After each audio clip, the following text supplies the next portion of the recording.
जय श्री श्याम भक्तों, आज है भगवान भोलेनाथ का दिन। द्वादशी तिथि है और शाम को प्रदोष व्रत लग जाएगा। आज के दिन प्रदोष व्रत करने से जिनके घर में भी दरिद्रता होती है वो दूर हो जाती है। यह हमारे ग्रंथों में लिखा हुआ है। अगर आपके घर में गरीबी है तो आप प्रदोष व्रत कर लीजिए, गरीबी का नाश ऐसे हो जाएगा जैसे पता ही नहीं चला आपको। ऐसे हमारे शास्त्रों में कहा गया है। तो आज हम प्रदोष व्रत की महिमा का गुणगान करेंगे, सुनेंगे। बोलिए शंकर भगवान की जय, माता पार्वती की जय। प्रदोष के दिन शाम को पूजा की जाती है, संध्या बेला में पूजा की जाती है। जिस टाइम पे भगवान की घंटा आरती होती है उससे कुछ देर पहले उसे प्रदोष काल बोला जाता है। सुबह से लेके शाम तक आप अगर निघोट रह सकते हैं तो अच्छी बात है, पानी पी सकते हैं, चाय पी सकते हैं। अगर नहीं रह सकते हैं तो फलियार भी कर सकते हैं। और शाम को एक टाइम पे जब भगवान की पूजा अर्चना करके आ जाए उसके बाद आप एक टाइम पे शाम को रोटी जो होती है, सब्जी वगैरह, दाल वगैरह, वो आप खा सकते हैं बगैर प्याज लहसुन के। पूर्व काल में एक विधवा ब्राह्मणी थी। अपने पुत्र को लेकर ऋषियों की आज्ञा से भिक्षा लेने जाती थी और संध्या को लौटती थी। भिक्षा में जो मिलता उससे अपना कार्य चलाती और शिवजी का प्रदोष व्रत भी करती। एक दिन उसे विदर्भ देश का राजकुमार मिला जिसे शत्रुओं ने राजधानी से बाहर निकाल दिया था और उसके पिता को मार दिया था। ब्राह्मण ने लाकर उसका पालन किया। एक दिन राजकुमार और ब्राह्मण बालक ने वन में गंधर्व कन्याओं को देखा। राजकुमार अंशुमति से बातें करने लगा और उसके साथ चला गया। ब्राह्मण बालक घर लौट आया। अंशुमति के माता पिता ने अंशुमति का विवाह राजकुमार धर्मगुप्त के साथ कर दिया और शत्रुओं को परास्त कर विदर्भ का राजा बनाया। धर्मगुप्त को ब्राह्मण की याद रही और उसने ब्राह्मण कुमार को अपना मंत्री बना लिया। यथार्थ में यह सब शिवजी की कृपा से और शिवजी के प्रदोष व्रत का फल था। तभी से ही यह शिवजी का प्रदोष व्रत लोक में प्रसिद्ध हुआ। इस व्रत के प्रभाव से सभी मनोकामना पूर्ति होती है। अगर घर में दरिद्रता है उसका संपूर्ण नाश हो जाता है। बोलिए शंकर भगवान की जय। इसके बाद रुद्राष्टकम जरूर पढ़े आप। इससे पढ़ने से हमारी मनोकामना पूरी होती है। और आप जल चढ़ाएं, एक धार से आप जल चढ़ा सकते हैं श्री रुद्राष्टकम पढ़ते हुए। नमामि समीशान निर्वाण रूपम विभुं व्यापकं ब्रह्म वेद स्वरूपम निजं निर्गुणं निर्विकल्पं निरीहं चिदाकाशमाकाशवासं भजेऽहम् निराकारमोङ्कारमूलं तुरीयं गिराज्ञानगोतीतमीशं गिरीशं करालं महाकालकालं कृपालं गुणागार संसार पारं नतोऽहम् तुषाराद्रिशङ्काश गौरं गभीरं मनोभूत कोटि प्रभाश्री शरीरम शपुरन्नमौली कल्लोलिनी चारुगंगा लशब्दाल वालेन्दु कंठे भुजंगा चलत कुंडलं भ्रूसुनेत्रं विशालं प्रसन्नाननं नीलकंठम दयालम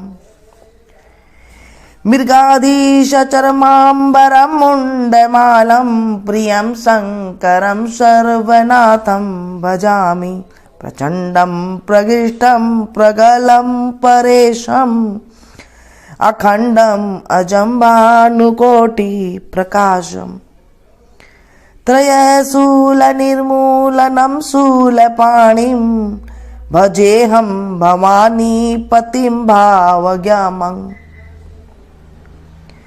कलातीत कल्याण कल्पांतकारी सदा सज्जनानंददाता पुरारी चिदानंद संदोह मोहापहारी प्रसिद्ध प्रसिद्ध प्रभो मन्मन्तारी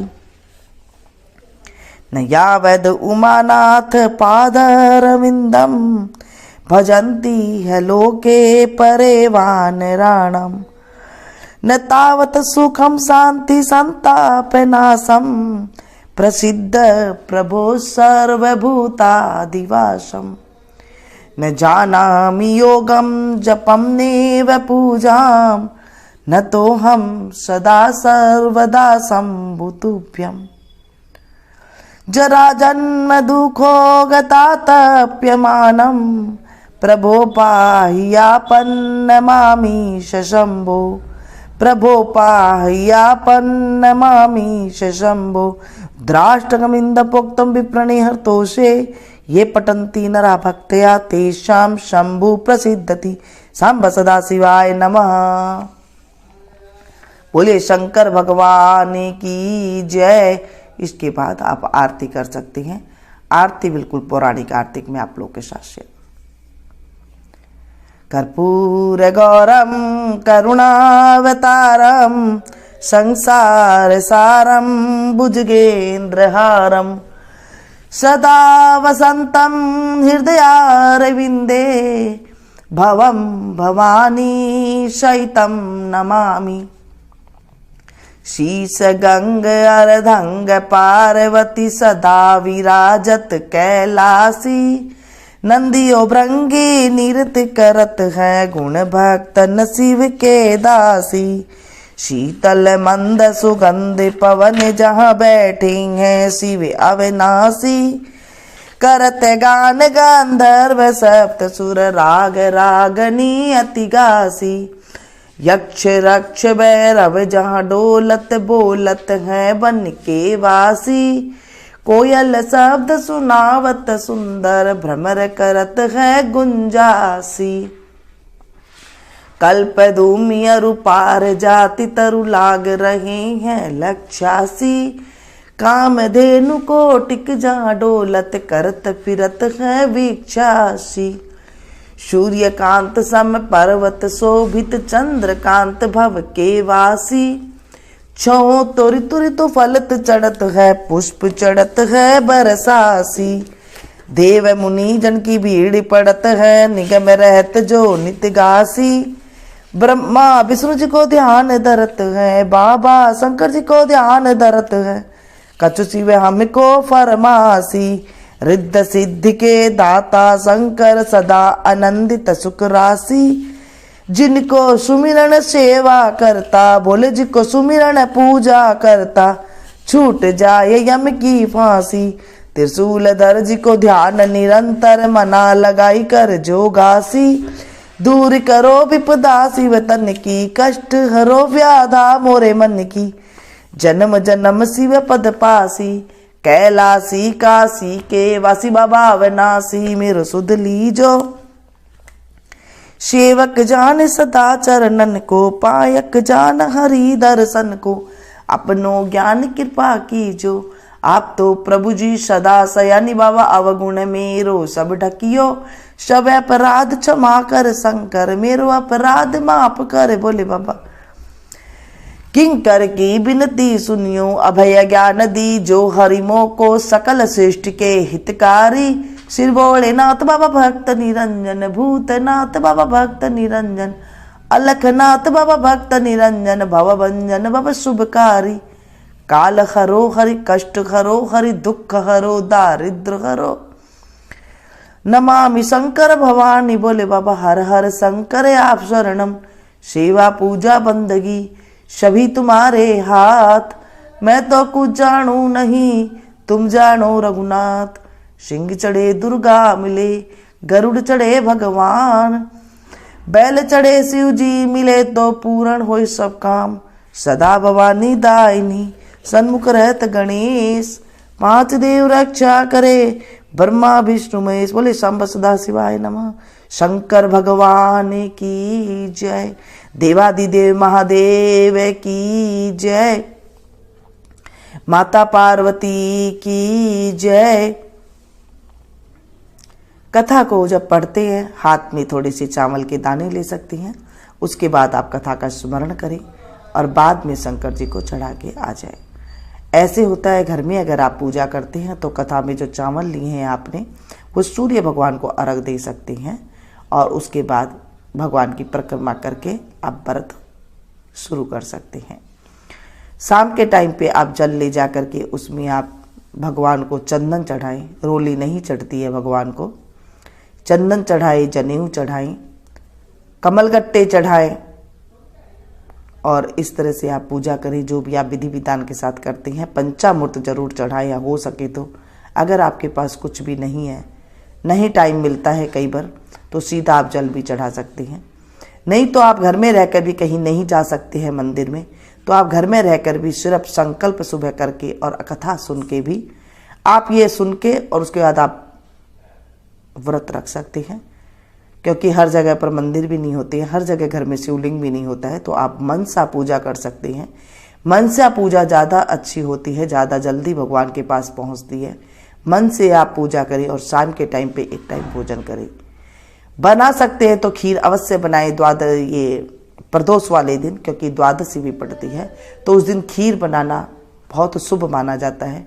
खीर बना करके आप भगवान का नाम ले करके उसके बाद आप उसका प्रसाद ग्रहण कर सकते हैं। ये थी छोटी सी जानकारी, अच्छी लगी हो तो इसे ज़्यादा से ज़्यादा अपनों के साथ शेयर कीजिएगा। क्योंकि जब हम किसी अच्छी चीज़ को, अच्छी बात को, भगवान के नाम का स्मरण को जब हम किसी के साथ शेयर करते हैं तो हमारे जीवन में खुशियाँ आती है और पापों का नाश होता है। और जो हम जिसे हम सुनाते हैं एक साथ काफ़ी लोगों को जब सुनते हैं तो उनके पुण्य का 16वां हिस्सा हमें घर बैठे ही मिल जाता है। ऐसे हमारे ग्रंथों में लिखा हुआ है। मिलती हूँ फिर से एक नई जानकारी के साथ, नई कथा के साथ। तब तक आप लोग देखते रहिए मीनू संगीत। Thank you.